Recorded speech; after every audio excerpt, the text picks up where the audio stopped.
Pennzoil World of Outlaws. Travel, rainouts, and tough competition have worn the wires bare. I just gave him a little push on the start, and I guess he didn't like that. So he's a little nervous here. He don't like to go this fast anyway. So, you know, if he can't handle it, you know, he needs to park it. Ah, that's what he said, huh? That's for you, Sammy. Then I'll tell you what, bottom line is he got caught for jumping for some reason. He thought he was going to take it out on my car. Well, he's going to mess with the bull. He's going to get the horn, I can tell you that. When the tempers have been under control, the racing has been fabulous.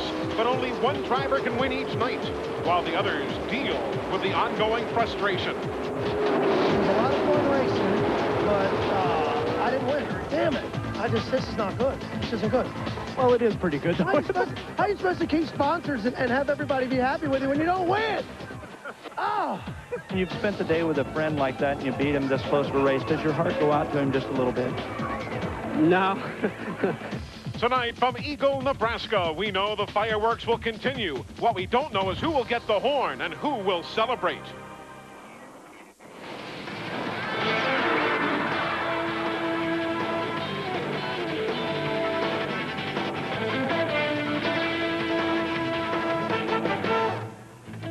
Eagle, Nebraska, population 1,047. But when the Pennzoil World of Outlaws come to town, the population swells eightfold as some 8,000 racing fans are here at the Eagle Raceway in Eagle, Nebraska. The Eagle Nationals are coming your way tonight on TNN Sports. This is the second of 3 nights of racing for the World of Outlaws here at Eagle, and last night it was a special night of action. Stevie Smith wins the Channel Lock Dash by 7/100ths of a second over Donnie Schatz. In the B-Main, a big wreck. Justin Henderson drilled by Larry Penniger II. Then at the start of the A-Main, the fans were psyched and so were the drivers. Stevie Smith was a contender, knifing his way through traffic. But then Mark Kinzer on the move. Check out that daring pass. Then Stevie Smith, Mark Kinzer continuing their battle for the lead. Smith's front wheels coming up. Kinzer takes the lead with just 8 laps to go. Then on the last lap, Smith, a final try, can't do it. Mark Kinzer wins. And the fireworks overhead, Eagle Raceway in Nebraska. When the race was done, Mark Kinzer was fined after a post-race altercation with a World of Outlaw official, but he is set to go racing tonight. The fans are here, and down in the pit area, last night's winner didn't qualify all that well. Bobby Gerald has the story. Bobby? Well, the man who won last night here at Eagle Raceway, Mark Kinzer, has already struggled a little bit here in qualifying tonight. 19th quick, Mark. I know that's not where you want to be. How much tougher does that make your night now? Because you're going to be starting outside of the inversion. Well, it makes it tough, you know. Of course, you got Danny and Steve, and we're locked in a battle, and I'm sure they're well ahead of us. The guys are making some changes. We'll get this Mopar Performance car up front. You've won the Eagle Nationals 4 times here at this racetrack. What is it about this racetrack that kind of brings out the best in you? Well, it's a place, there is no breathing around this place. You get your elbows up and you go for it. I was raised around the Indiana Bull Rings, and I think that's the reason why. We're going to see some short track racing tonight like we've never seen before on TNN. Let's send it over to the associate editor of Open Wheel Magazine, our colleague Dave Argabright.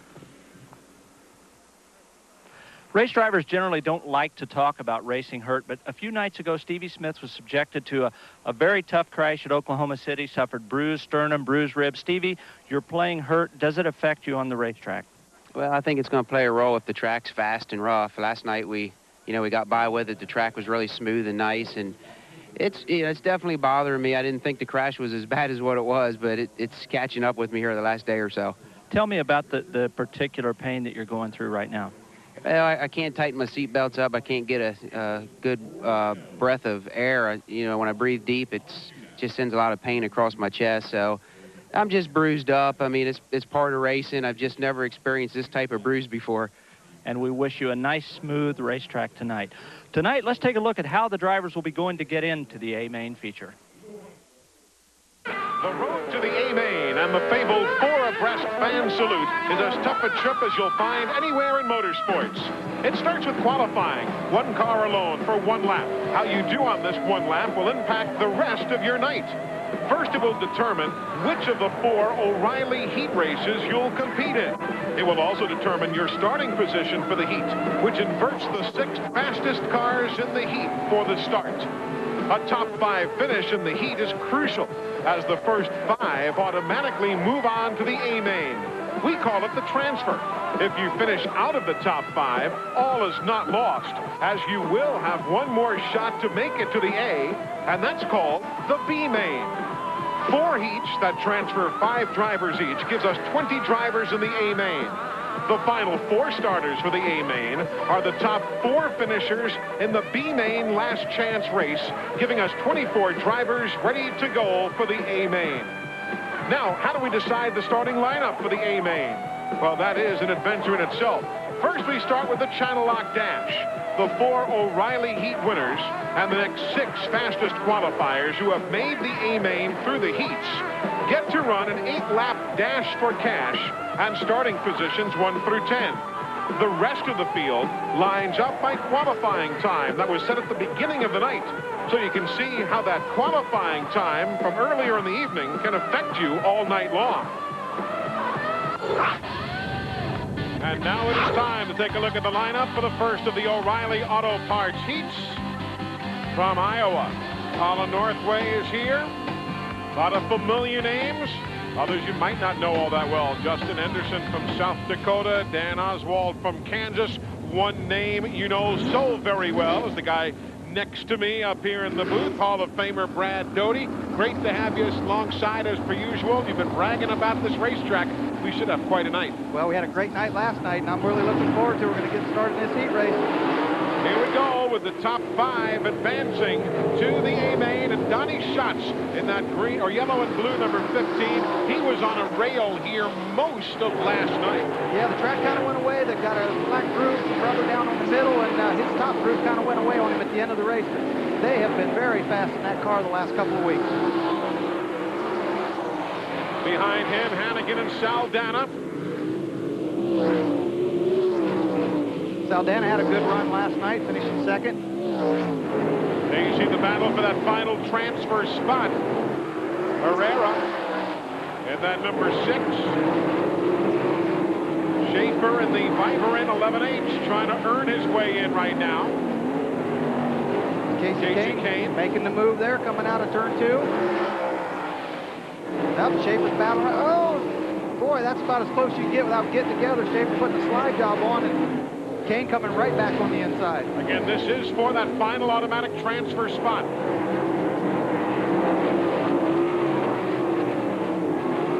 Casey getting away from him a little bit. Jim couldn't come back and put that slide job on him going into 3s. You see Kane driving away. There's Northway in the 60. Again, we remind you that the top 5 will advance. All of this is going on just about 0.6 of a second behind the leader, Donnie Schatz, and Randy Hannigan. Up front, there you see Schatz and Hannigan closing in. Already lapping some of the slower machines here. 92 mile an hour, and that's on this little bull ring, high bank. I mean, they do get around here quick. That's about 11.9 seconds per lap. Yep, that's what you're qualified in. I once made $1,250 here in less than 12 seconds, Eli. Set a new track record at 11.9 something back then, and it was a good start to a good night. White flag is out. The leader, Donnie Schatz. Hannigan running in the 2nd spot. Saldana right now in 3rd. We'll see if they change as they come across the stripe. You've got Herrera and Kane. There's Donnie Schatz. The Minot missile has been so very strong. Folks, if you've been following the circuit over the last number of weeks, you know that 10 times in the last 13 starts, Donnie Schatz has finished in the top 10, and he has 4 wins during that sequence. So take a look again, remembering that those 5 will automatically advance to the A main, which you'll be seeing a bit later on here on TNN Sports. Solid run for Donnie Schatz, who continues to be the man, at least short of the A main, where he was not able to keep up the pace a night ago. Another guy who does awfully well on America's short tracks has got to be one of the favorites here tonight. That guy, Andy Hillenberg. Let's hear from him. Well, Andy, you love these short tracks, but let me ask you, you're going to drive right into the sunset on the backstretch. Does that affect your vision? Yeah, it does a lot of times. You know, on the bigger tracks, it's worse because we're on the straightaways longer. Sometimes the short tracks aren't quite so bad, but we have a little sun guard up there on the right above the roll cage there. It helps deflect the wind and the sun, and so it'll probably help us out, and we'll be okay. You like these little tracks? Yeah, I've always liked this one. I've been coming here a long time. Bobby Gerald? Well, here's the winner of heat race number 1, Donnie Schatz. Donnie, rim riding that time, but Hannigan showed you the nose a couple times. Were you worried? Well, I kind of hurt someone back there, but we're not any good, so at least we're in the dash, you know, qualifying ninth. So we're happy to be in the dash, but we got to definitely get this thing a lot better than what it is. All right, Eli. Donnie Schatz says they're not any good right now, but he just won the heat race. Now, of course, we all know that drivers always tell the truth. So, Brad Doty, the fact that that guy was running on a rail much of last night and again here this evening is something we just really can't take at face value, huh? Well, he's concerned right now, and the track is what they call heavy. It's pretty sticky, and he doesn't like it. They're going to have to be careful of the changes they make because the track's going to dry out. Now, folks, I don't know about you, but this is the first time I've seen Eagle Raceway. First telecast they've had out of this racetrack in over a decade. You told me it was a racy 1/3 of a mile, and you're 100% correct. I love these little bull rings, and you can see the fans here do too. It's just, it keeps everybody bunched up. It keeps the cars tight, and there's racing all over the racetrack. Why don't we take a look at the point standings? Because after last night's action, everything has really tightened up in the Pennzoil World of Outlaws. How about 1 point of a separation tight enough for you? I'll tell you, those guys just can't shake each other. I mean, no matter what happens, they're right there together night after night. And there you see some of the major names. Craig Delansky right there in the mix, and he has been running awfully well this year. Yeah, he slid back a spot to Steve Kinzer, who Steve's had some bad luck at the beginning of the year. Not always his fault. Some things happen, or he'd be right up there really battling for the championship, but it's still early in the season yet. It is early this year. However, there's lots of racing stories to tell, and we'll be passing them along to you as this evening continues. Meanwhile, down in the pits, a lot of work going on, and as per usual, Dave Argabright has his eyes on it. David? Well, we're with Casey Kane. You normally run without the wing, USAC midgets and so on. What's the transition to come here and run with the wing? There's just a big transition with just running with these guys, and you know, they do it so much it makes it real difficult to just come in once in a while. But I don't know, you know, a 3-day weekend I think we'll be pretty decent by the end. Well, you know, we've only seen this guy race for a couple years. Look at these whiskers he's got. He's not a kid anymore. I can't handle it. Looks like the glue is probably all set there too and everything. No, Casey's a heck of a racer. Who's already in the A-main? The top 5 finishers from heat number 1. They have automatically transferred in. So Schatz, Hannigan, Saldana, Herrera, and Kane are in. As for the others, they'll have other chances to advance. But when we come back, the second of the O'Reilly Auto Parts heats from the Eagle Nationals. Coverage of the Eagle Nationals from Eagle, Nebraska is being brought to you by Mopar, parts for Chrysler, Plymouth, Dodge, and Jeep vehicles from the dealerships that sell and install them. And by Luxair, setting the performance standard in heating and air conditioning. As we take a look at the second of the O'Reilly heats, probably the only name you're not going to be overly familiar with is Greg Bolte. Everybody else in heat number 2 is a potential winner here at the Eagle Nationals. Oh, all these guys, absolutely. I mean, the level of competition here, especially on these little racetracks, it doesn't, the horsepower is not as important. It's up to the driver to get his elbows up. And even the 00 of Bolte, who the Pennzoil World of Outlaw viewers may not know, he's won 3 Eagle features since '98 in the 360. So he is a force here on his home track. Good scramble up front on the start. Blaney in the 10, Myers in the 20. Blaney of late, 9th at Bristol, 10th at Heartland Park in Topeka over the last couple of weekends. And of course, Jason Myers drives for Craig Cormack, the man here at the Eagle Raceway. The owner of this racetrack, and Jason finished second the other night, I believe it's Oklahoma City. There's Delansky and Hillenberg running 3rd and 4th. Delansky in the number 7. Versus crewman Todd Splain was an Eagle 360 winner here a couple of years ago. So they've got experience both behind the wheel and in the pits. See the line there, Delansky right around the bottom, and Herrera way up on that banking. Delansky, here he comes around. Oh, I thought he had the momentum there. You promised me a couple of racing grooves before this night was over. That's the thing about a smaller racetrack, and especially the high bank like this. Usually they can run right around the bottom and right around the top. Up front, Dale Blaney by 1 7/10 seconds now. There's the spread from he back to the red car of Delansky. And you see the jump that Blaney gets off the corner. That's what Schatz was doing much of the night an evening ago. Further back, you've got Hillenberg and your buddy Hod, Jack Hodgeshield, back on the scene. Yep, and the new Susan Wise 97 are going after Hillenberg. And Hod, of course, won the old Third Mile Nationals, as they called it back here in 1989. Numbers for Hillenberg. And there's Hod's number right there. Just a tick over 90 miles an hour. White flag is out. Dale Blaney. Once he dusted off Myers, nobody's been able to hang with him. He is 1 6/10 seconds up on second place. Well, that's a good start for them. That'll put them in the dash, and that really starts your night off well. If you can win the heat race and get in that dash up in the front, a couple rows of that dash, you're usually pretty well set for the night. So Blaney, Delansky, Myers, Hodenshield, and Hillenberg.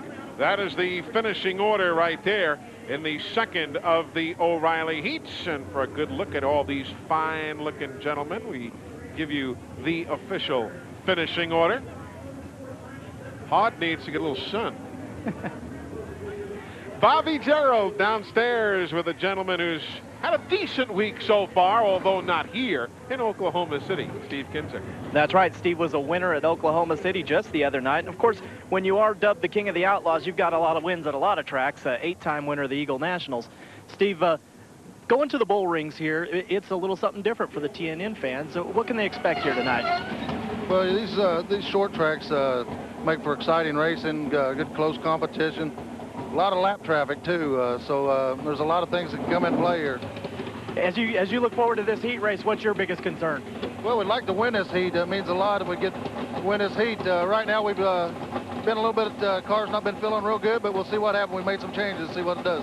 All right, Steve Kinzer's ready to go. Again, guys, you want to win these heat races because then you can advance to the Channel Lock Dash. Bobby, let's stay and talk about the interview you had with Mark Kinzer beforehand. For the fans who are new to the sport, you talked about Mark's less than stellar qualifying performance tonight and how he was out of the inversion. For the new fans to Pennzoil World of Outlaws, what does that mean? Well, basically what that means is you want to qualify in the top 16 on a program like this. If you qualify in the top 16, there are 4 cars inverted in each of these heat races, so that would guarantee you a starting spot in the front 2 rows of a heat race. So when you qualify outside of the inversion, that means you were not in the top 16. You're going to be starting at best in the 3rd row of a heat race, and that makes it difficult, you know, when they're talking about taking just the heat race winners and then the 6 fastest qualifiers that also transfer into tonight's dash. So Mark Kinzer is in a position right now where most likely he will not be in the dash. But those who have already advanced, there you see the top 5 advancing. Blaney, Delansky, Myers, Hodenshield, and Hillenberg. They join the 5 who were already advanced from earlier and those who will advance over to the B. So lots of racing yet to go, but that's the best way to do it. Folks, you know, you take a look at that helicopter. That is something that is a sight everywhere TNN broadcasts a race. It is through that helicopter that our signal is transmitted from the onboard cameras back to the TV truck behind the racetrack. Only problem is today there's a new pilot at the controls of that helicopter. Our regular pilot, John Fritz, lost his life in a helicopter accident flying from Williams Grove back towards Bristol the other day, and all of us at TNN share the grief of the Fritz family and offer our condolences. When you're watching TV. Eagle Raceway in Nebraska. This is on a tract of land that used to be a farm. Dale Halverson used to own all this land, and he was a big racing fan and says, I want my own racetrack. He went ahead and built one, and that's how the Eagle Raceway was born. It's not unlike how Dave Argabright was born. His folks said, hey, we want one of those. And they had themselves a bouncing baby boy. And it was a handful, Eli, let me tell you. We're with the winner of the O'Reilly heat race, Dale Blaney. Dale, a moment ago, Brad Doty described this place as an elbows-up racetrack. Would you agree with that? I guess anything Doty says you can believe, but it is most of the time. Last night it wasn't like that, but tonight it's going to be a good race. It looks like it's going to have a bottom on it, and they're going to throw enough stuff out where you can probably run the middle of the top. So it'll be a decent track. And Brad Doty thanks you for that big plug, by the way. Eli? It's like I'm sitting up here next to God himself. Heat 3 of the O'Reilly Auto Parts heat races. Good looking field right here again. I may be old, but I'm not that old, right? This is a good looking field. All of them are. I mean, the caliber of cars here this weekend is second to none. And I mean, obviously all the outlaw hitters are here, and a lot of good local racers are also here. Jesse Gianetto from Cedar Rapids, Iowa, going shotgun. Green flag is in the air from Larry White. And how's it going to sort out? Shepard, Kinzer, but the King's not done. Boy, nice slide move. Yeah, it just kind of not so gently moved, squeezed Shepard up there pretty high coming out of turn 4. I've yet to see a 1/3 mile track, dirt or asphalt, where you got a whole bunch of gentlemanly moves going. On Boyd now with Shepard. Now you could almost bet Shepard could get to the inside of him. He might try that again. Plus, you see how you're blinded coming off the corner there. Yep, out of turn 2. This is going into 1 right here. Now watch right in the middle. Look, this is what they have to deal with. Look at that sun glare. They have the shields, the helmets, have the shield with tear-offs on, and it makes it mighty tough to see through that. And there you see the look with Kinzer right behind him, and Steve lost a good bit coming off the corner that time. You've got Lasowski, McMahon, and then Mark Kinzer in that order.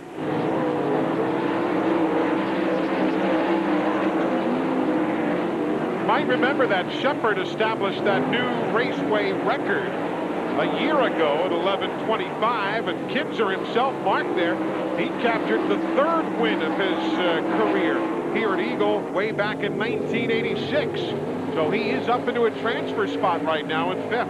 Yeah, that's where he wants to be. Obviously, he wants to win this thing, but the interview earlier, it's a pretty sure bet that he wasn't going to win it from the 3rd row.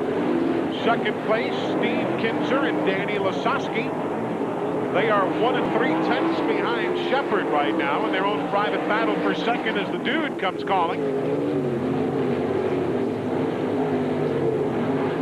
Steve Kinzer's cars look like he's getting too tight. See a push coming off right there. The front wheels turned back to left. He's too tight. It almost looks like he's got his wing back. Maybe he can't get it back forward. The driver's going to adjust that. Sometimes at speed, they can't get it back forward. What a move that was. Coming to the checkers. Who's going to have this for 2nd spot? The computer says Kinzer by an eyelash over Lasowski. Shepard gets the win. Steve Kinzer by an eyelash over the dude. Then McMahon and Mark Kinzer. Thank goodness for computer photo eyes, because the 4 eyes I've got couldn't pick out a 2nd place finisher right there. That was definitely too close to call. Take a look at how that pass came down for the lead before. Watch Shepard. Jeff on the high side, just a nice run off, had that momentum going down off that big banking and drove right by Steve down the front straightaway. A good power move going on the high side, a little rim riding, and it pays off. For Shepard, he takes it and wins by 2.2 seconds. Now watch this for 2nd spot, as they have to sneak by the Gianetto machine. And again, Kinzer wins this one by a whisker. This is for 2nd spot.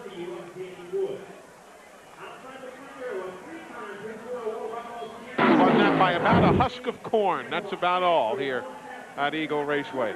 That was for pride there. That position didn't pay much difference. That was just for pride. So there you see the finishing order. Those 5 drivers to advance. One man we have yet to see race, he'll be out in a moment, is that guy, Danny Wood. Danny Wood, you're on the pole here for this O'Reilly heat race. You've raced here now 4 times. You're starting alongside Sammy Swindell, who's probably been here 60 times. Each visit to these tracks, do you feel like you're getting to know them better? Oh, definitely. You know, it's just like repetition, anything you do at your job. The more times you do it, repetition over and over, obviously the better you get. So hopefully we'll bring this Pepsi hopping sack of beans your car home in 1st place. Well, now that's a positive attitude, if I've ever heard it. That's a positive attitude. Eli? Bobby? Well, we're down here with Jeff Shepard, who is communicating with Guy Forbrook, his crew chief. And what are you telling Guy there? You won the heat race impressively, but it doesn't sound like you're satisfied. Well, no, I just felt like the left rear tire was doing all the driving. That's kind of what we wanted, but thank goodness there was a bunch of moisture down there for me to keep the left rear in, because I guess Steve was going in the corner washing up, and then when I'd run in there and pick the right rear, it would drive off. But I think it's going to take more than that, because the moisture's going to go away in no time. Were you surprised that you were able to get back by the King once he passed you? Yeah, actually, because I actually got a really good drive on us there, and then I just, man, I don't think I could have driven any harder. I'm just glad to beat him, because these guys are tough. That's Jeff Shepard for you. Again, we love the energy Shepard brings to the races, Eli. Yeah, he's not exactly chopped liver, though, and we thank you very much. And good to have the folks in Idaho watching on TNN today. Thank you. Who has advanced so far? Well, from heat number 3, there you see the 5 who have advanced, led by Jeff Shepard, and he'll join the other group while Goodman, Beckman, Gianetto, and Gracie have another shot through the B. But Jeff Shepard with another chance to run the full season.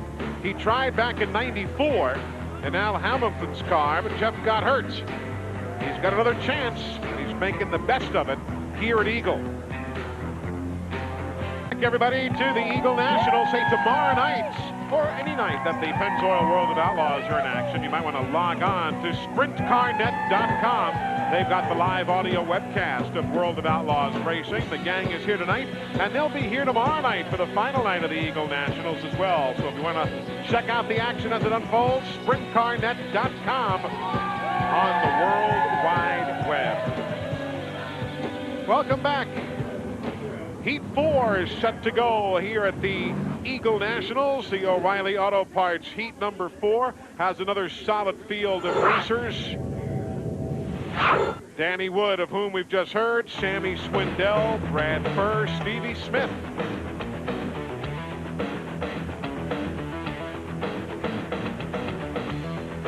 There you see the others, including Tim Fricke, who'll be going shotgun from right here in Lincoln, Nebraska. Green flag, and Danny Wood leads everybody in his dirt. Well, he got a nice start there. Pulled away from Sammy real easy on that start. A little bit of smoke coming out of Danny's car. Just a small oil leak that could turn into a big one. Stevie Smith in that black number 19. You saw in the highlights earlier how much of a factor he was here a night ago. Well, and he also talked about running hurt, and he didn't want the racetrack to get rough. There is a little bit of a hole starting to develop going into turn 1. It might chunk out, even get worse, but Stevie, that's the last thing Stevie Smith wanted running hurt, was to get a rough racetrack. Meanwhile, Cameron stopping right here on the main straightaway. That's Jim Cameron from Missouri. And caution is on the speedway for the first time tonight. So Jim Cameron bringing out the yellow. And we bring a halt to the proceedings. He is a 2001 winner at the US 36 Speedway in his area up there in Missouri. No problem seeing that race car, bright purple as it is, with the lime green lettering. There's no worse feeling than sitting there like that. People might wonder right there, it's a rock screen. Basically, some of these guys run them and some don't, but that just breaks up some of the mud clods and slows them down a little bit before they hit the driver's helmet. So 3 laps are complete, and again, the scoring reverts back to the last completed green flag lap. Brad Furr, he's been to Eagle as an all-star back in '98 and last year with the Gum Out Series. Hey, that Gum Out Series is really, it's more than just a support series. I was talking to your buddy Jack Hodenshield, and I guess there are some plans for that 97 team to be running in the Gum Out Series this year. Yeah, that looks like what they're going to do, all the TV races and some of the Gum Out races.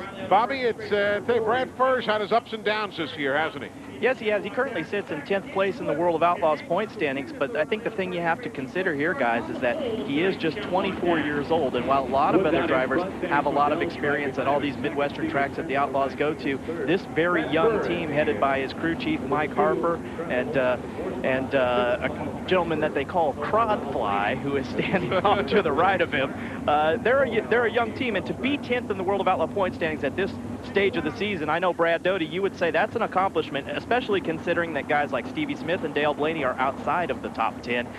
Brad's coming off a third-place finish at Oklahoma City just the other night. Well, you said it earlier in one of our shows, Bobby, that locally in California, he really didn't do that all that well out there, and he came out here on the World of Outlaws circuit and is doing a tremendous job. He has impressed me this year. 311 points behind Danny Lasowski. And actually, he and McMahon are currently tied for ninth. They have each found themselves 311 points down.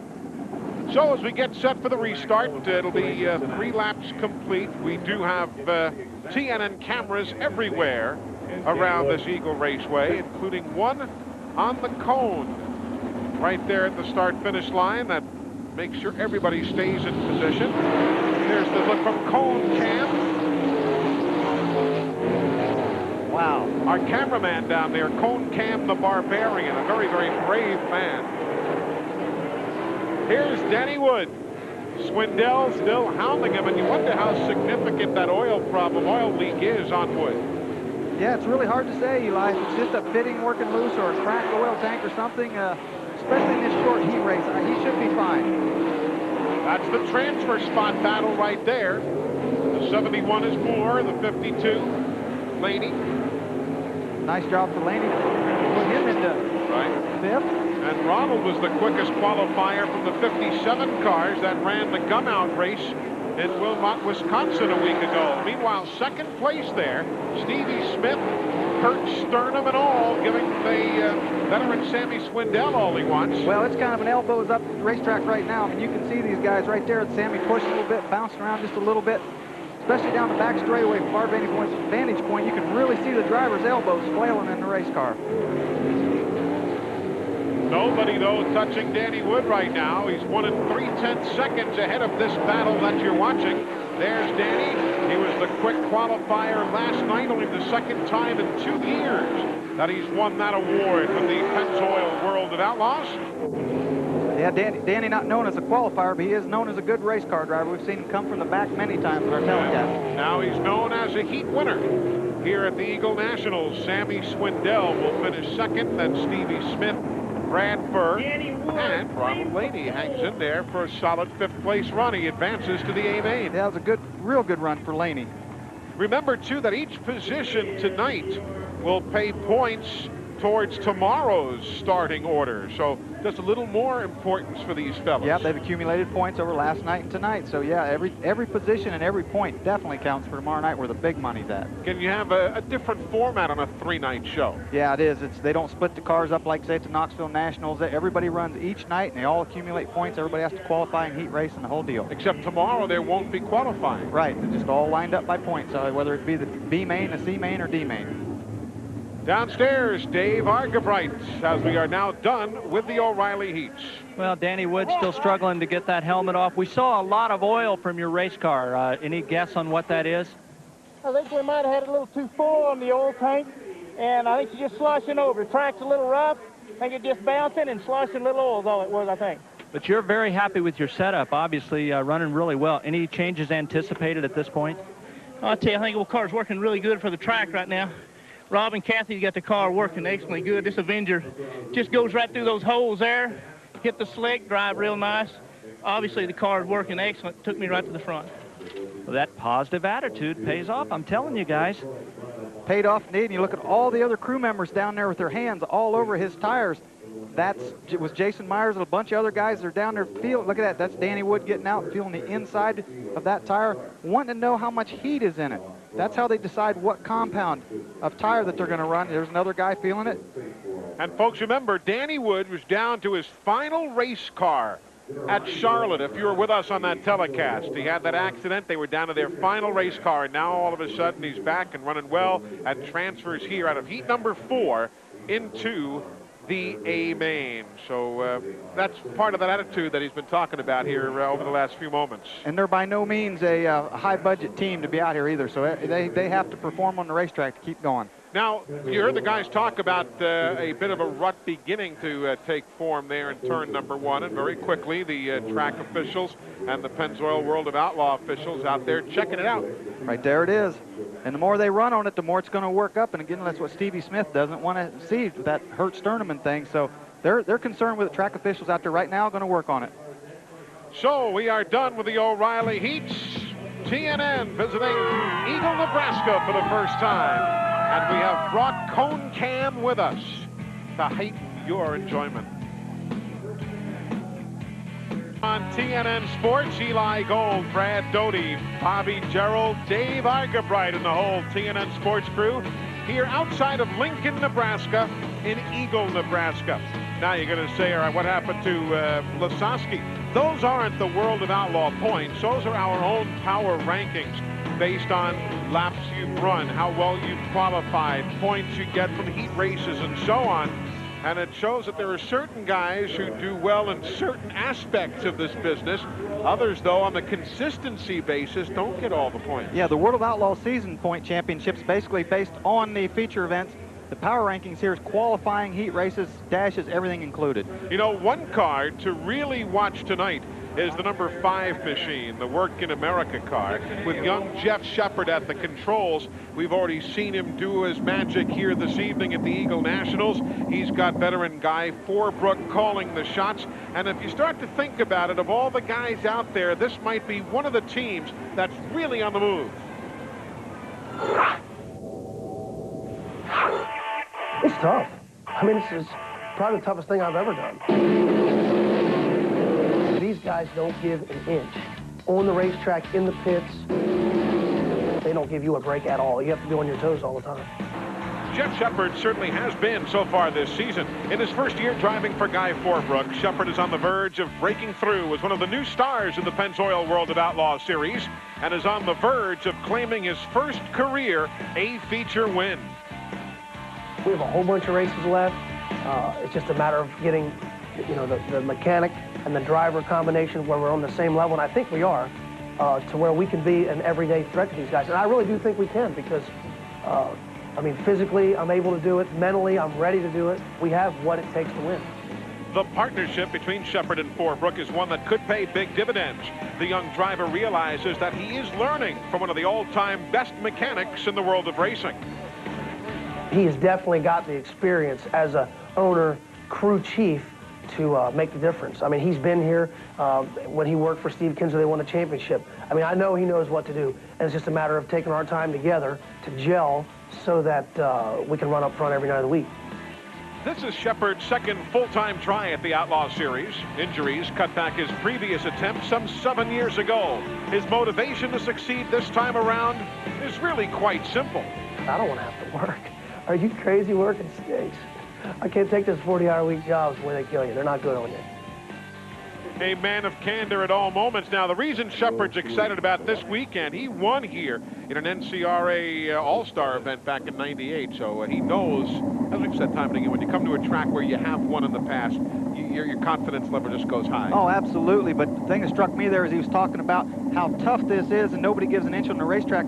At Bristol, him and Sammy went riding the motorcycles that day, and that night Sammy even put a kind of a slide job getting into one and shut the door on him, so there are no friends in this racing. And let's see how those guys do here in the Channel Lock Dash. Shepard starting outside of Danny Wood. The finishing order from the Channel Lock Dash establishes the top 10 starting spots in the A-Main.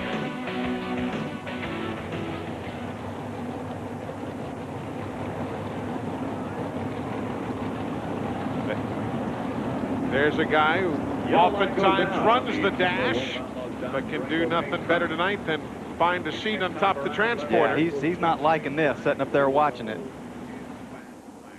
And there we ride with Dale Blaney, who first saw the Eagle Raceway as an outlaw in 1998, not all that long ago. These dashes, Eli, realistically, the first couple of rows have a legitimate shot. Everybody else is just trying not to get in trouble and trying to gain a couple rows in their starting position, possibly. So here they go out of turn number 4. Green flag is in the air from Larry White. Wow, Shepard just almost hit the wall. Just might have grazed it with the right rear. We saw a good bit of that here last night. As the evening progresses, the guys been kissing the Armco pretty regularly. The higher the groove gets and the slicker the track gets, the more the back end slides out, and the more that big right rear tends to slap the wall. saw shots in that last shot of ours. Hit that hole going into turn 1. What you're looking at here is 3rd, 4th, and 5th behind Wood and Shepard, who are the front two. Hannigan swings inside of the number 7 of Delansky. Gray comes battling him right back. And remember, Delansky in that red number 7 won the gum-out race here last August in his most recent appearance here at Eagle. 19, Stevie Smith. 15, Donnie Schatz.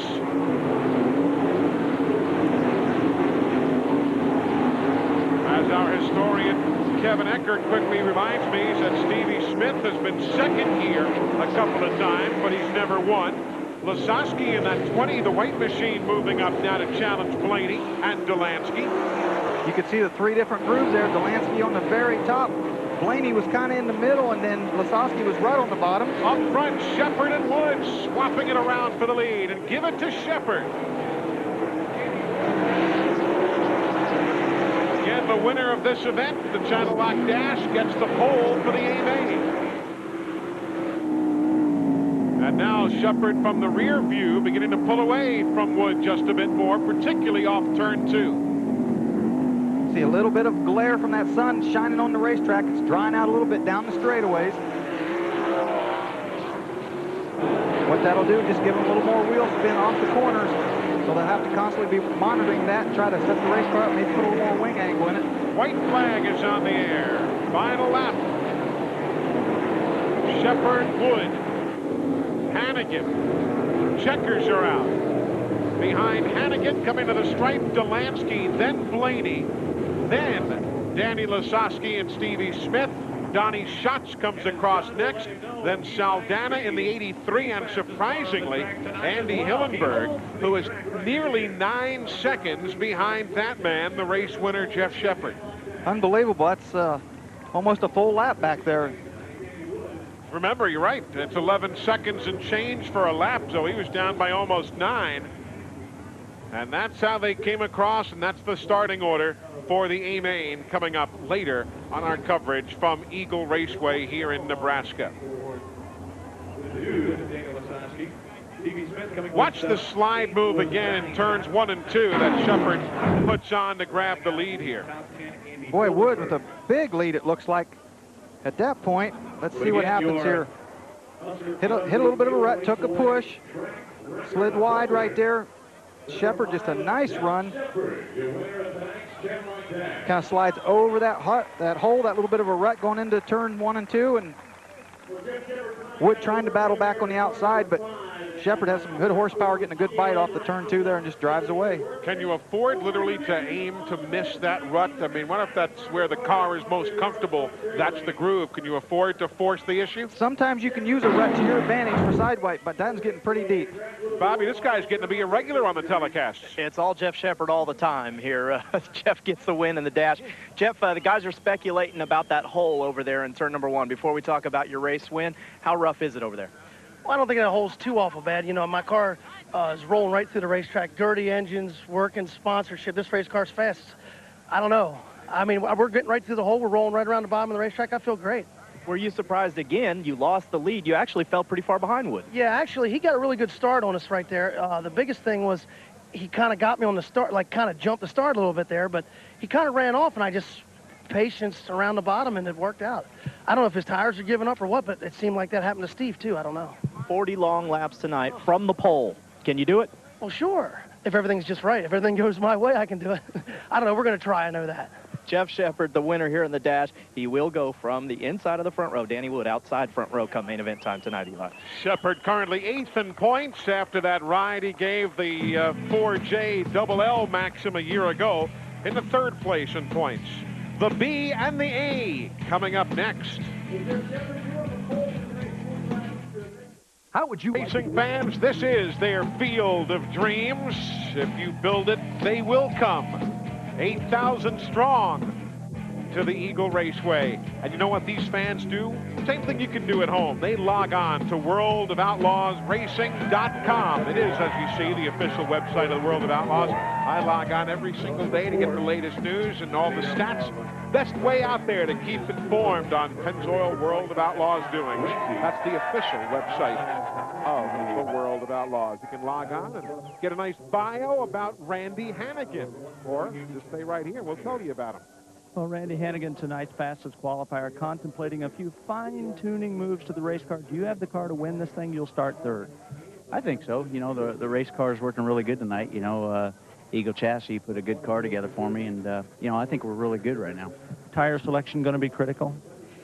Yeah, I think it's going to be pretty critical. Now, this is a guy that's operating on a lot of pressure. Today's his 11th anniversary, and Christie's expecting something sparkly and shiny after this, you know? Nice reaction right there. Hey, folks, you know, the races here at Eagle this weekend are part of the Rat Bag Cup point competition. Rat Bag will be awarding the participating drivers $120,000 at season's end to tell you who's wearing the points. Who better to bring in than our own Rat Bag boy, Bobby Gerald.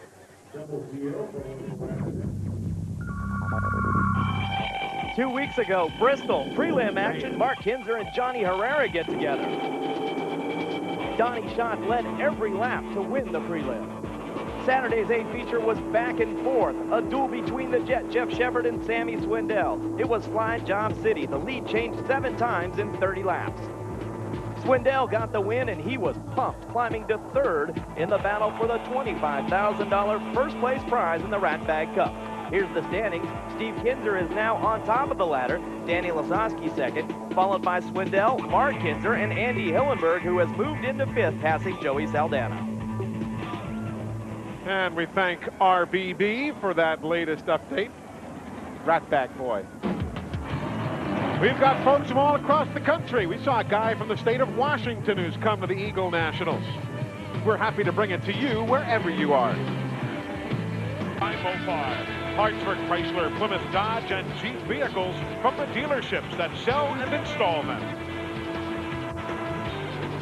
The Pennzoil World of Outlaws first came to the Eagle Raceway back in 1981, and they're still here on those opening weekends of summer. 26 times the races here have been won by the Kinzers. Steve with 16 wins, Mark with 10. We'll see whether those guys can add to their list after we get through the B main and see which of these drivers can advance.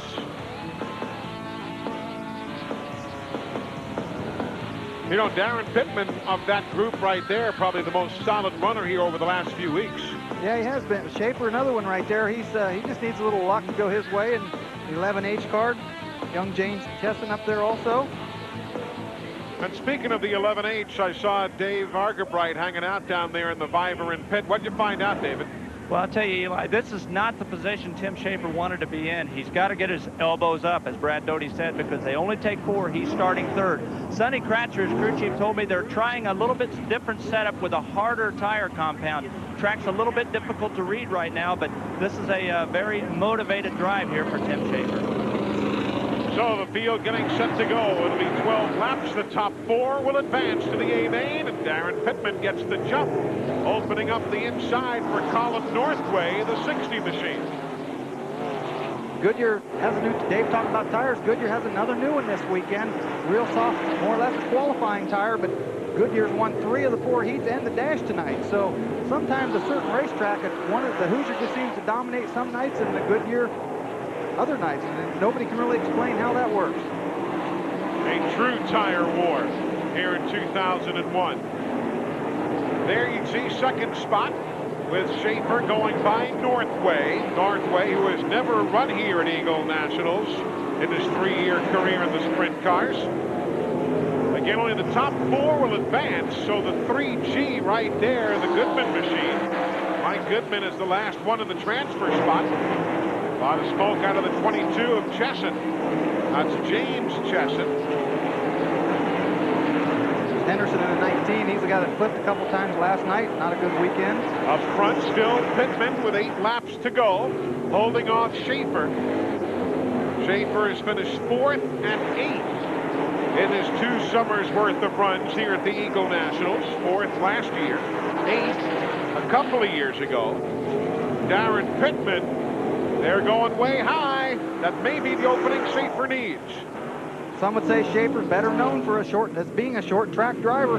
Kind of cut his teeth on the short tracks and stuff, but if everything's right, he's equally fast on the big tracks, but I'd say he probably personally likes the smaller ones better. And Pittman gets caught up behind Gianetto's machine, and that's going to cost him right there. So Schaefer takes the lead cleanly. Darren Pittman, who was telling me earlier one of his earliest outlaw experiences at Eagle came back in '98. He was subbing for Lance Clemens at the time. You can see Pittman, he went to the bottom groove into turn 1 and 2. Lost a lot of ground to Schaefer, so he went back to the top in 3 and 4. He's just searching the racetrack right now, looking for some moisture. Now Goodman, the red 3, is in the 3rd spot. The 1W of Meyer right there running 4th. And those are the 4 that are in the transfer positions right now. Chad Meyer winning his first 410 race last summer up in Sioux Falls, South Dakota. There's Schaefer, last lap, white flag is out. And once he got by Pittman, look, he's 2.5 seconds ahead of him now. So Schaefer gets the win here in the B-Main. Pittman will finish 2nd as Schaefer has a rocky finish there. Goodman and Meyer in that order. They will advance. So Gracie, the 2 Chessons, neither one of them advancing into the A-Main by virtue of the B. That's a good run for that car right there. Meyer, who started 8th, real good run for him with this caliber of cars to transfer into the main event tonight. Again from Sioux Falls, South Dakota. So the Dakota's well represented here with the Minot missile. And watch this battle here. This is the one for that spot. Oh, that's that hole we talked about in Meyer. They almost get together. Meyer did a nice job saving that race car. Hit that rut, almost got into Goodman. All but lost it, did a big wheelie there, pushed a little bit. Good job by that driver. So they are in the feature. The Batteries Plus entry for Chad Meyer. But a solid run again for Schaefer, and look at Blaney already checking those tires. There it is again, this B-Main. Everybody would be down there checking these guys. They probably had stopwatches on them, everything else, seeing who was fast at the beginning. Part of Stevie Smith's crew there. They're feeling the temperature in that. There's Danny Wood. Yeah. Which is not exactly scientific. I mean, they don't sit out there with a tire temperature gauge. They lay hands upon it. Well, some do. Some have the infrared, but some still prefer just go there and stick their hands on it and feel how warm it is. Let's go down to Dave Argabright. Well, Tim Schaefer's got a lot of friends right now interested in the setup on this car. You didn't really want to run that B-Main, but does it help you to be on the racetrack the last race before the feature? Oh, sure it does. You know, you get to see what the track's like, because it keeps changing throughout the night. You know, I tried after running the cushion on top after checker flag about turned her over, so we know we don't want to go up there right away. That's enough excitement in one night. What do you expect to see in the feature? Will the track continue to change a lot? Yeah, it is. I think the bottom's going to go away, but the top's going to be a long way around too. So I don't know we're not sure. Yeah. Predictions, but a little bit of uncertainty here from Tim Schaefer.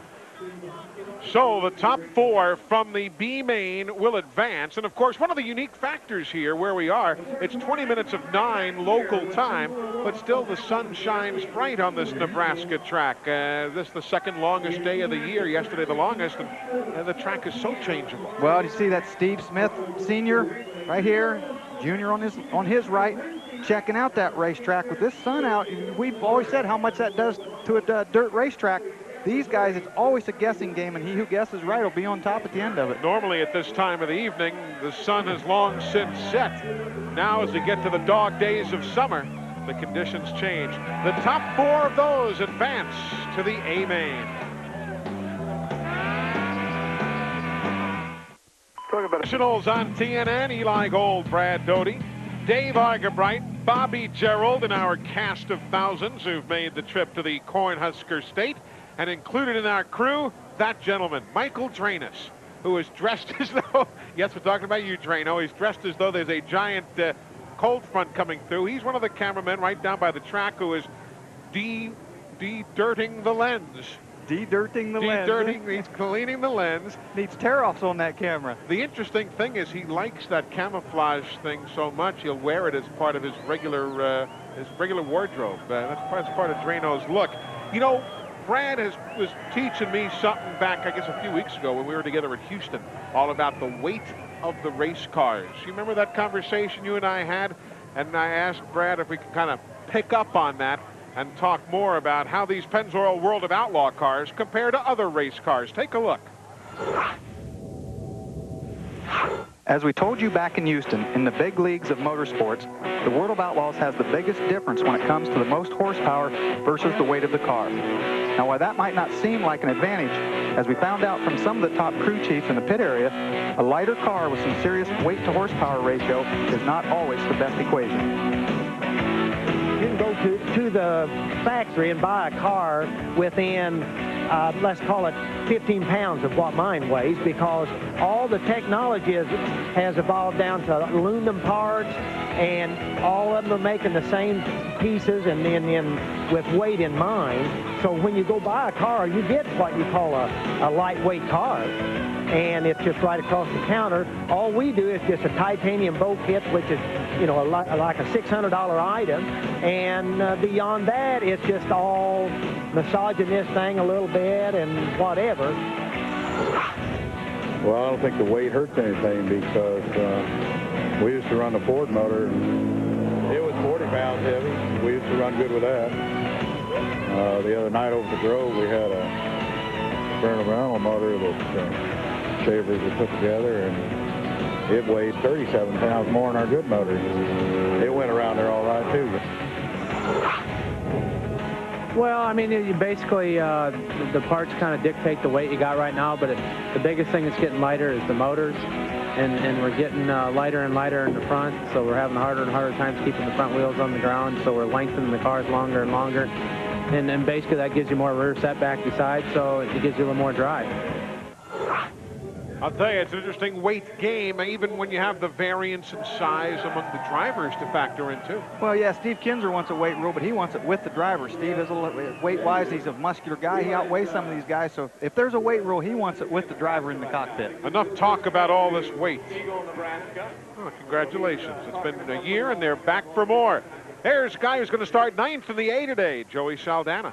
You know, Joe, you've been in the beef packer car for about a month now. You finished second last night. Do you feel like you're starting to gel now with the team? I'd like to think so. I mean, seems like all the TV races, we kind of struggle a bit, but Dennis Roth come this weekend, and last night we ran pretty good, so hopefully we can keep it up tonight, because it's a TV show, so hopefully we can get a good finish for him. It's not just a TV show. Your dad, Joe, grew up here in Lincoln. Is it kind of nice to come back and race around some of your old family? It's nice to come back and see my grandma. She lives here in Lincoln, Nebraska, and I got to see her a couple days this week, so it's pretty neat being able to come back here. You know, we have to come back here and work and race, so to come back and be able to see her means a lot.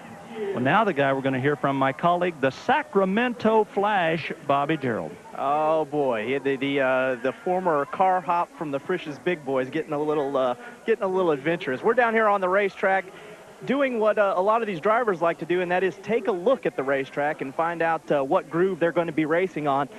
Craig Delansky is one of the drivers, the Polydome number 7 drivers out here taking a look. And Craig, what exactly are you looking at right now? Well, right now we're just trying to see what, where the grooves are at, and right now, it looks like there's about 4 different grooves on this racetrack right now. They did a real good job preparing it, and it looks like it's going to be some real intense racing here going on, and I'm just trying to see what kind of tires we're going to run and what we're going to do with our race car right now.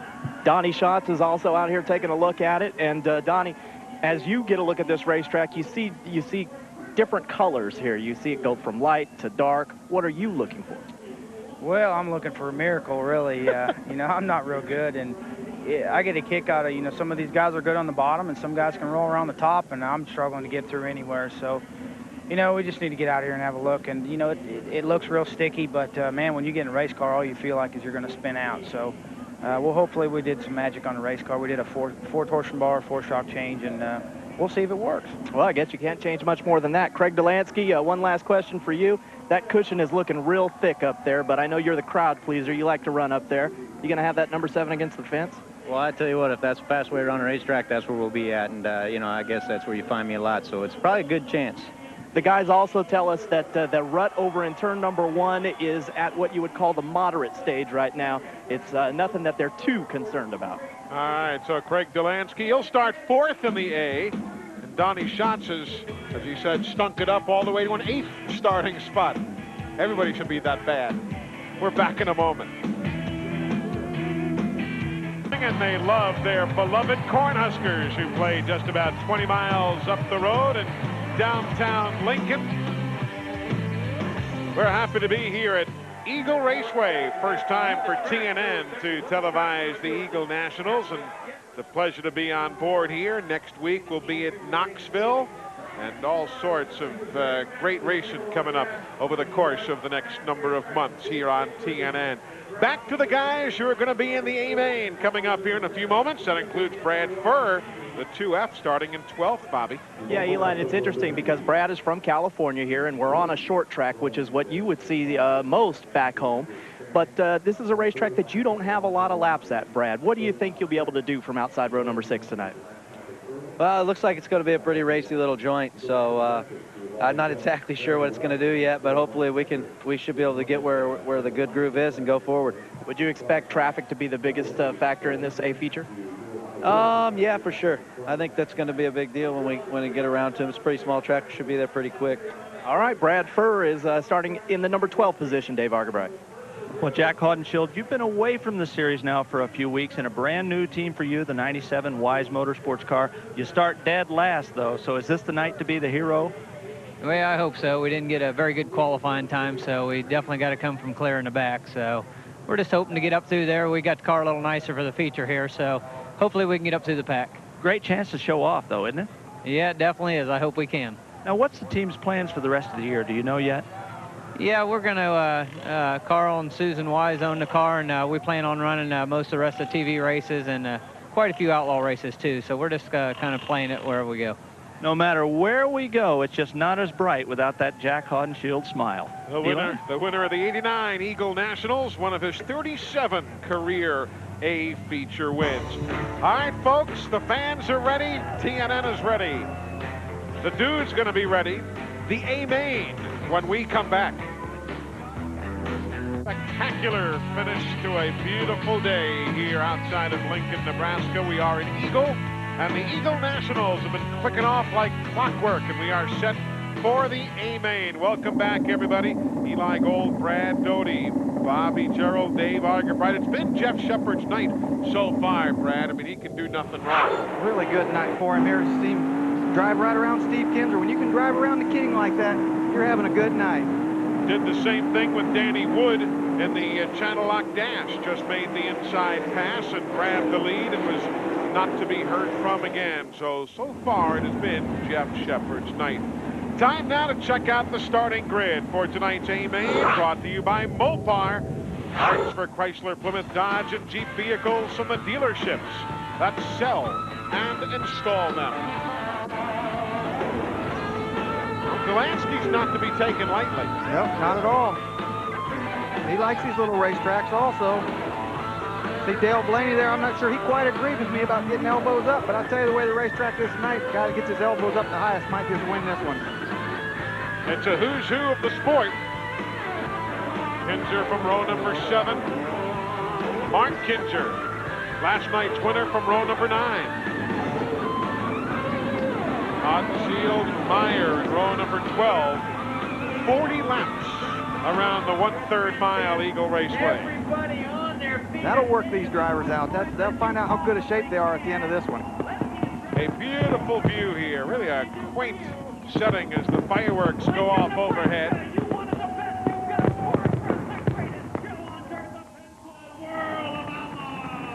I believe that's just the first of the fireworks we're about to see. Absolutely.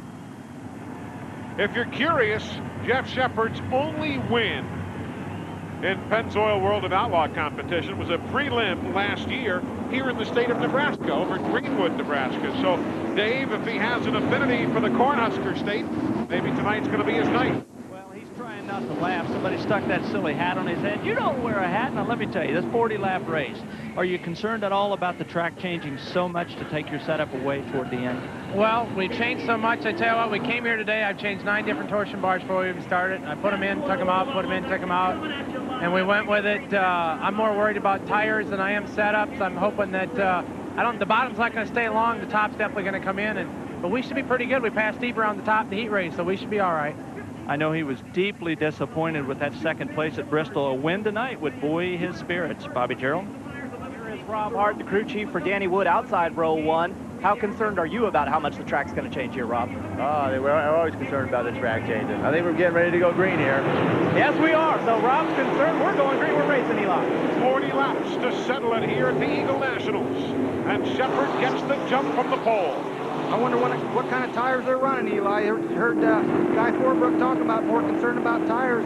That is the key to winning sprint car racing. I just wonder what they put on there. Obviously, it's a Goodyear, but I don't know what compound. Steve? I mean, it's like the bumper cars at the amusement park down the street. Yep. Sammy took a big push there. Car a little bit tight. They load him up with fuel at the beginning. There's Steve Kinzer working his way through.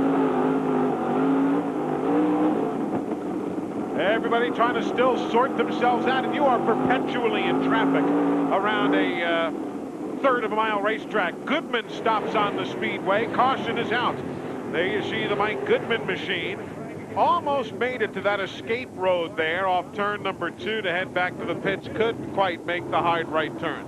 Yeah, with this much stagger on, it's hard to do that, and that is the work area up there. So he got the yellow. They'll push it back up the hill and work on it a little bit. And you talk about the grind, Brad.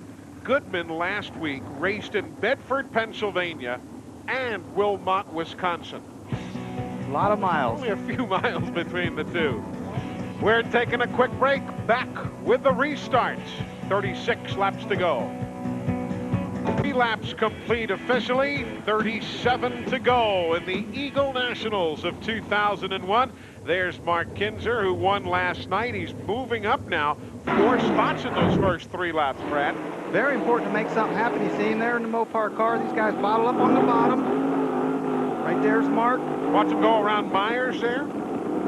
Boy, you could see him breathe the throttle a little bit. He had to get out of the gas. Myers didn't know he was there. Shut the door, turned the car, and able to drive by on the bottom. And then you see the caution for Goodman, who had stopped there. So we're a lap away from going back to green. Shepard, Delansky, Hannigan, Wood, and Lasowski. Goodman, he can just bite that steering wheel off right now. Oh, it's so frustrating as a driver. I mean, everything builds up to the A main, and to go out 3 laps in, it gets so frustrating sometimes. Coming to the green. Cone Cam with the view.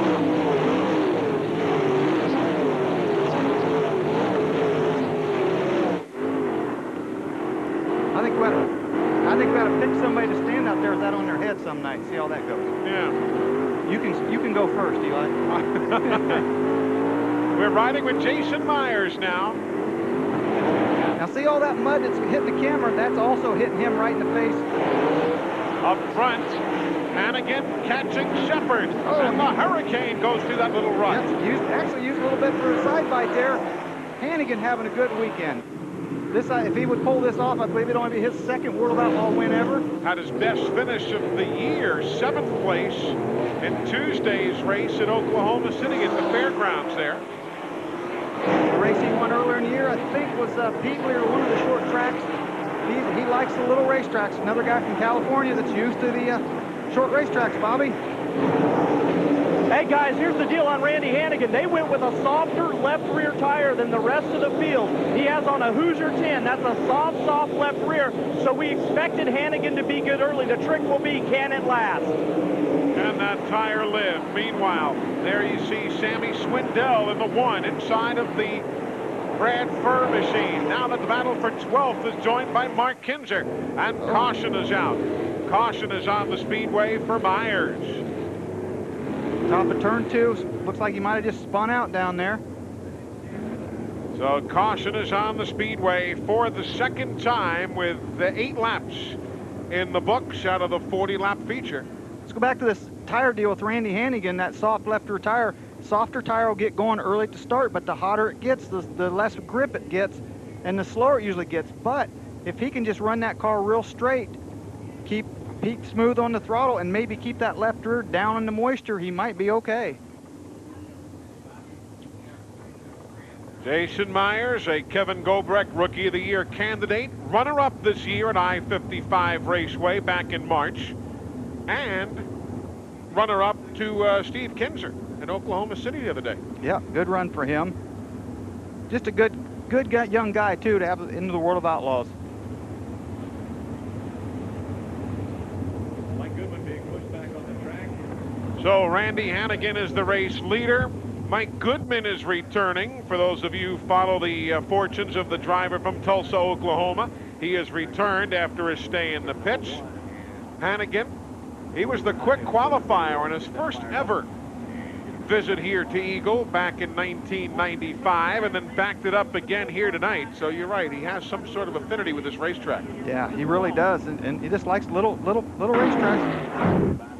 Okay, you're on board. Oh, Myers right there. He just looks like he jumped the cushion, got way up in the marbles, as they say, looped it, and somebody went around the outside of him there, did a nice job. Now, that was the reason for the caution here brought about by Jason Myers, who will be going back to green the next time by. Meanwhile, Craig Delansky starting in the 4th spot. He's picked up 1 position, Dave.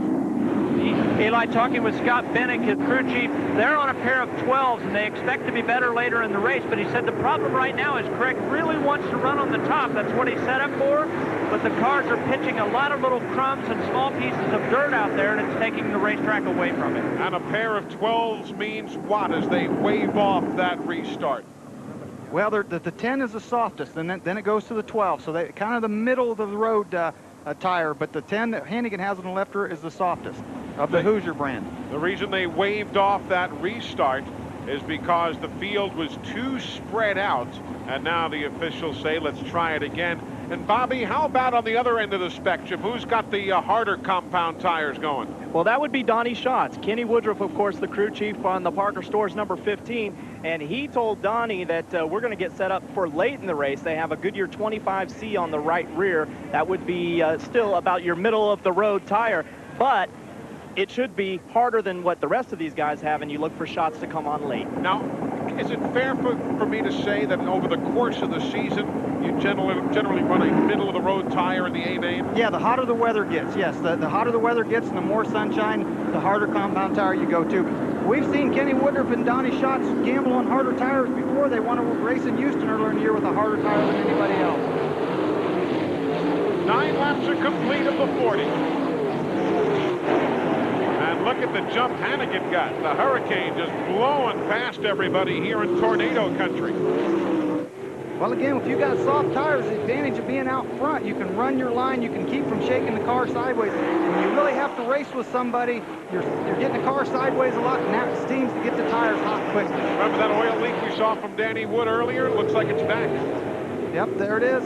Just a little bit of smoke every now and then. Meanwhile, look at Kinzer. He's now to 9th. Mark Kinzer going around Blaney to grab the 9th spot. And there's a lot of racing yet to go, as you see, 28 laps remaining. Oh, Donnie Scott's bicycle hit that rut, a little bit of rut going into turn 1 on the top. Nice job to him. He just, when you bicycle like that, the driver has to turn the steering wheel to the right, turns the front wheels, and sets the car back down. Donnie will come across the line back in 10th now, once he gets up to speed. Meanwhile, Stevie Smith challenging there with Mark Kinzer. That's the battle for 7th. Yeah, Kinzer still coming. Meanwhile, Jack Hodenshield going way wide. Started way in the back, started almost last. Running 17th now, up to 16th as he bypasses Steve Kinzer. Get a new team there, just kind of getting comfortable with the mechanic, Marshall Campbell. There's Dale Blaney and Sammy going at it. That's 10th place. It's Blaney in the 10 and Sammy Swindell in the 1 going around on the outside. Those guys are 7 seconds behind Randy Hannigan. I'll tell you, the Hodenshield and Kinzer battle is a great one. 16th and 17th, 2 veterans. And all of a sudden, here comes the 11/8 of Schaefer back in the mix. Yep, Hodenshield and Kinzer get to race each other. Schaefer's going to sneak up in there and maybe get them both. Look at Hobbs way around the top. He likes riding the cushion, something to lean on, whether it be the wall, the cushion with that. There it did use the wall a little bit. Got a nice run on Paul McMahon going into 3. Meanwhile, closer to the front, 3rd, 4th, and 5th place. Delansky in that red 7. You've got Shepard, meanwhile, up front. Wood and Hannigan. Wood has got the lead in that blue Pepsi 21. Hannigan will lose the top spot as Danny Wood, who was 4th at Topeka and 9th in Paducah over the course of the last 10 nights of racing, takes the lead at halfway here at the Eagle Nationals. Well, I talked about Hannigan winning. This would be his 2nd win, but I guess this wouldn't be an official World of Outlaw win. This is only a preliminary. I forgot about tomorrow night. But Danny Wood, he'd like to win anything right now. That's 3rd place on your screen. The white 20 is Lasowski. The white Shepard goes halfway to Lincoln. That's going to cost him. And here comes Andy Hillenberg. He's in 6th and blows right by him. Yeah, that really cost Shepard. Look at that, Mark Kinzer trying to get in on the inside of Delansky. And Kinzer grabs another spot. And here comes Sammy Swindell in that 1 channel lock car. Everywhere you look, they're swapping positions. It is Wood, Hannigan, Lasowski, Hillenberg, Shepard, Delansky, and Mark Kinzer, your lucky top 7. Shots battling back there after we saw that bicycle he's taken. Caution. Caution is on the speedway. Casey Kane has problems and brings out the yellow. A chance for all of us to catch our breath. And the drivers. That's what they're needing right now. The drivers they'll flip their shields up, get a breath of fresh air. And Casey Kane, who had only made 9 World of Outlaw starts prior to last night, and who won the USAC midget race here last summer, goes around bringing out the caution. I tell you, these little racetracks, Eli, really work the driver really hard. I mean, these guys are like boxing 12, 15 rounds out here. Now, while Kane went around, watch what our leader Danny Wood had to deal with. He about had to deal with a rollover. Oh, boy, all but hits the wall. Nice job, Danny, to save that one. See him on the throttle, powers out of that. Hit that same rut. It looks like that same hole that we saw Donnie Schatz do basically the same thing. So 24 laps are complete of the 40. It's Rob Hart there, Danny Wood's mechanic. Lots of pressure. Lots of racing. Hey, we promised you a racy track. I think we're delivering on TNN. Come on, take another one of your heart pills. We're getting down to it here in Nebraska. Wood, Hannigan, Lasowski, Hillenberg is up to 4th. Look at the Luxair team from 10th to 4th place. The 5M of Mark Kinzer, who's just 2 cars further back. He started at 18th and has moved up to 6th. As the field gets the 1 to go signal, we'll be going green the next time by. Well, Brad, you didn't lie to me. I love these little racetracks, these short tracks. Keeps them in traffic all the way around. Good racing. How has this track changed from when you ran here? Well, they've made it a little bit bigger. It's a little bit longer than when I ran here last, and it still makes for good racing, but it actually was smaller than this at one time. All right, we're getting set to go green, a half lap away. 23 laps are on the board. That's Jimmy Carr, crew chief for Danny Lasowski. He's in 3rd. The dude is green flag.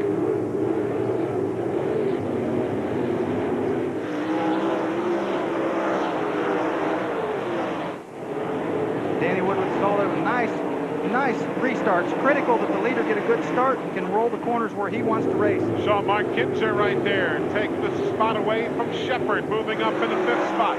Hillenberg, he'll work to the inside of one of the slower machines and put a lap on Meyer. Shepard's got to be so disappointed. I mean, anytime you get past in a race, but boy, to start on the front row, start on the pole, and be struggling at this point, it's just such a helpless feeling when you're in that race car. He's running in 6th right now, Shepard is. Finished 7th here in 94 when he drove for Al Hamilton. Sammy Swindell in that powder blue number 1. He's in 6th spot right now.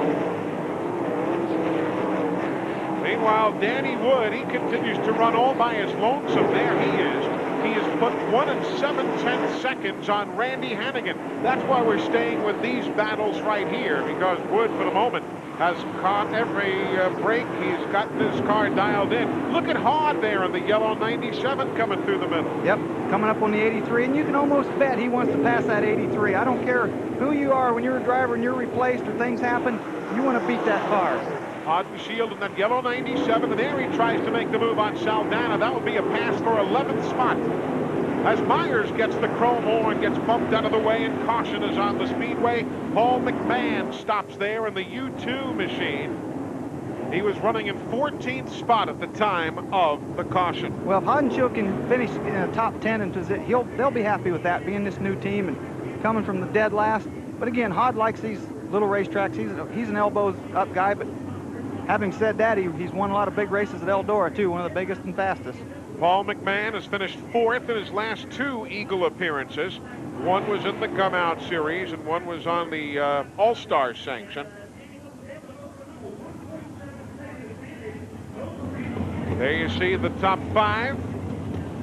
At this moment, 30 of the 40 laps are on the board. Again, Mark Kinzer starting, what 18th or something, way in the back to run the top 5, and he's not done yet, I don't think. He was still going forward. Andy Hillenberg, who won here in 97 in a Eagle prelim. He's very much a factor again now. How strange, he goes from running well to really running so poorly, finished last in the Channel Lock Dash, and he's back in the mix. And of course, Mark Kinzer with Carl looking on, very much in the hunt. Dave, as we expected, solid racing. Well, with Keith Diesel, Carlson, Andy Hillenberg's crew chief, does your guy have enough left in this race car to win this thing? It depends on how luck goes. Danny Wood's running a pretty good race now, and you got 2 fast cars right in front of him. You know, it just depends on the breaks of the game, I guess. What kind of brakes do you need at this point? We need 3 in front of us to have a little trouble to slow them up a little bit, the way it looks. Well, he's seen a lot of races, and they're not giving up yet, guys. Well, Danny Wood was just getting back into lap traffic when this caution came out on these little racetracks. It doesn't take long, so go back to green here. What do we have, 10 laps left? He's going to get back in traffic 3 or 4 laps into this probably, so he'll have to really be careful and choose his way through the traffic. Now, Danny Wood, remember, his only World of Outlaw win was that preliminary in Vegas back in March.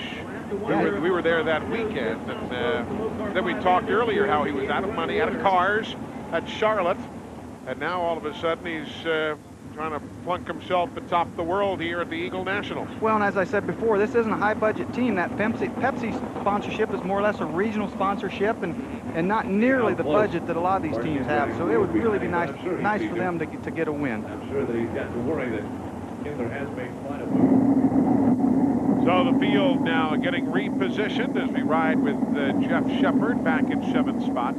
Now again, this is our night of coverage here from the Eagle Nationals. They have the big night of payoffs come tomorrow night. Yeah, the big night, the big money, and this is what they're all aiming for. But that's all out of their minds right now. They're focusing on winning this race.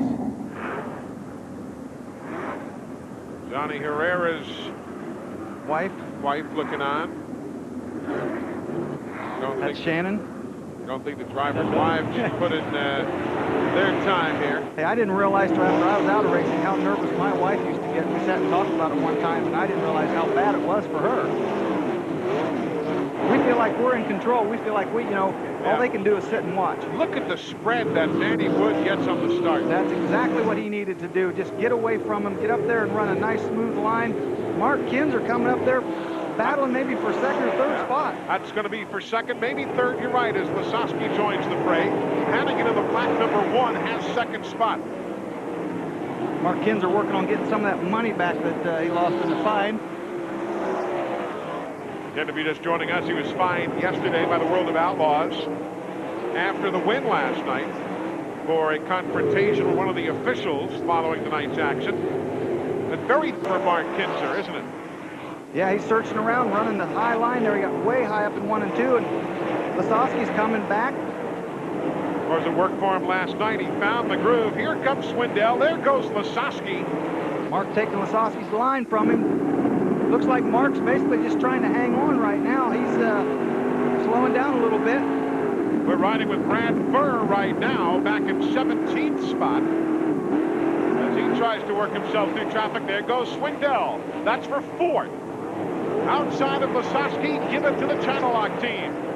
And now he's going to set his sights on Kinzer, but a high ride and goes. Almost went around on Swindell. Yep, hit that bump, and it all depends on how the car bounces. If it bounces wrong, it can spin you out. If it bounces too much wall, like we saw Danny Wood a while ago, and Donnie Schatz. And all of this is 3 seconds behind the leader, Danny Wood, who has a 2-second lead on second spot Hannigan, and that 3-second advantage on this battle here. Nobody's near Danny Wood. Just a couple of laps to go. There's our leader in traffic. Catching 21st place runner Darren Pittman. White flag is out. He doesn't, again, I've said it so many times, he doesn't know where second place is at. He made a little bit of a bobble there, mistake, but I think he's going to hold on. Danny Wood slides it off turn 4. He wins here in Eagle, Nebraska. Second will be Hannigan. Third is Mark Kinzer. Then Swindell, Lasowski, Delansky. Hillenberg is 7th. Shepard back to 8th. Stevie Smith 9th, and Saldana in 10th. That's how the top 10 come across the line on a successful night of racing here at the Eagle Nationals. The racing is done, but we are not. Back with Victory Lane next. Vehicles from the dealerships that sell and install them. If I'd had any guts, I would have said Mopar, but I didn't have any guts. There you see it, the Avenger with Westmar Power. Donnie Woodburn, the owner. Rob and Kathy Hart, the husband-wife crew chief for Danny Wood. Now it's time to recognize tonight's cool move of the race, presented by Luxair, the official heating and air conditioning supplier to the world of Outlaws. Recognizing the coolest driving performance during the hottest part of the race, Luxair, setting the performance standard. Who else but Danny Wood? Right there, coming out of turn 4. Got to run off the middle of the racetrack and drives by Hannigan for the lead and eventually the win. Other guys did a great job tonight. Mark Kinzer, 3rd place after starting 18th. But it was that man who gets the job done, Bobby Gerald. Yes, he did, and he's able to relax now a little bit. Danny Wood, how good does this feel? Oh, I tell you what, I can't say enough. Good Lord just blessed us. He thought we was going to fall back right there at the first of the race to 4th. I thought, boy, we're in trouble there. Got to move the wing back a little bit. Hooked this Avenger Pepsi car. That Fisher motor was pulling so hard tonight. I'll tell you what, it was just a great race, just lap after lap, and I was able to pull off the win. Just about a month ago, we saw you at Charlotte. You had the crash in the B main, weren't able to participate in the A main. You were down in the dumps, down to your last race car, and here you are. Just a little time makes a big difference. I'll tell you what, you know, that's, I guess you call it perseverance with a good car owner that's able to stick behind you. I can't say enough about Donnie and Sherry Woodburn. They're just all behind me all the way, even when the chips were down. We got new cars from Avenger there, got back out here, and then just crew done a heck of a job on the car. Give me, I believe, the finest car on the track, and was able to take it home first. The Fossil got him tonight, Dave Argabright. Randy Hannigan in the KNC drywall car. We talked a little bit about that soft tire at the start. Too soft? No, too hard. You know, it's just we made a wrong decision. Not a wrong decision, just we went with a harder compound. We should have went with a softer. The track slowed up. Got to say happy birthday to my brother Gary at home. Well, he's a little disappointed, but second's not bad, Eli. Not at all. It was nights like tonight when you get the very easy answer why it is that they packed the grandstands at Pennzoil World of Outlaws races. I think Hannigan was talking about his right rear being a little bit too hard instead of the left rear. Look at that. Mark Kinzer finishing 3rd, started 18th. Sammy Swindell finishes 4th. He started in 15th position. Lots of guys. Donnie Schatz, 11th, so I guess he knew what he was talking about. Yep, good run for him. After bicycling there, we see, and got way up high. Folks, hope you can join us next week, next Saturday night, the 30th. The Iowa Ethanol Classic at the Knoxville Raceway, Knoxville, Iowa. Going to be a big time there. We hope you can join us for the fireworks. It'll no doubt be coming your way. But that's going to do it for tonight here at Eagle Raceway. Thanks to all the folks who made us so very welcome all weekend long. For Bobby Gerald and Dave Argabright, from the partner Brad Doty, I'm Eli Gold. Congratulations to Danny Wood. We will see you Saturday night of a week from now, June 30th from Knoxville. Good night, everybody.